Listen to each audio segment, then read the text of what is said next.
Public meeting பேசணும், அது பிறகு ப்ரெஸ்ஸுக்கிட்ட பேசணும். அப்போ தான் நம்ம விஜயை பற்றி எடை போட முடியும். மாநாடு முதல்ல நடக்கணும். இப்போ கூட இவ்வளோ தகவல் வருது, அவங்க கிட்ட எந்த விதமான ரெஸ்பான்ஸும் இல்லை. உங்களுடைய செய்தி தொடர்பாளர்களும் தொலைக்காட்சி வாதங்களில் வருவது இப்போ நின்று போயிருக்கிறது. எனக்கு தெரிஞ்சு பெரிய அளவில் அவங்க பேச மாட்டேன்றாங்க. மக்கள் பிரச்சனைகளை பற்றி விஜயோட கருத்து என்ன, விஜய் கட்சியோட கருத்து என்னன்றதை வச்சு தான் நம்ம விஜய் எடை போட முடியுமே தவிர மற்ற விஷயங்களை வச்சு விஜய் எடை போடவே. ஒரு விநாயகர் சதுர்த்திக்கு ஒரு வாழ்த்து சொல்லலை, பாஜக தரப்பிலிருந்து ஒரு நபர் பேசியிருந்தார் ஒரு மீட்டிங்கில். இப்போ அவர் விநாயகர் சதுர்த்திக்கு வாழ்த்து சொல்லலைன்ற ஒரு விஷயம் தான். இது ஒரு பிரச்சனையா? இது விநாயகர் சதுர்த்திக்கு எத்தனை தலைவர்கள் வாழ்த்து சொல்கிறாங்க? இவர் வாழ்த்து சொன்னாங்க. இப்போ திமுக தரப்பில் வாழ்த்து சொல்கிறதே கிடையாது. விநாயகர் சதுர்த்திக்கு தலைமையிலேருந்து வராது, விசிகா கிட்டேருந்து வராது, லெஃப்ட் கிட்டேருந்து வராது, காங்கிரஸ் கிட்டேருந்து வராது. விநாயகர் சதுர்த்திக்கு வரவே வராது. தீபாவளி பொங்கலுக்கு வரும்.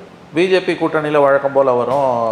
நாம் தமிழர் இவர் நம்ம ராம்தாஸ் பாமக சொல்லிட்டாரு. நம்முடைய இவங்க ஆஸ் யூஷுவல் ஏடிஎம்கேலேருந்தே வந்தது. எடப்பாடி பழனிசாமி, ஓபிஎஸ் எல்லாமே கொடுத்துட்டாங்க. ஸோ அந்த விதத்தில் அவர் வாழ்த்து தெரிவிக்கலைன்றது நோட்டீஸ் பண்ணணுமா? நோட்டீஸ் பண்ணணும்.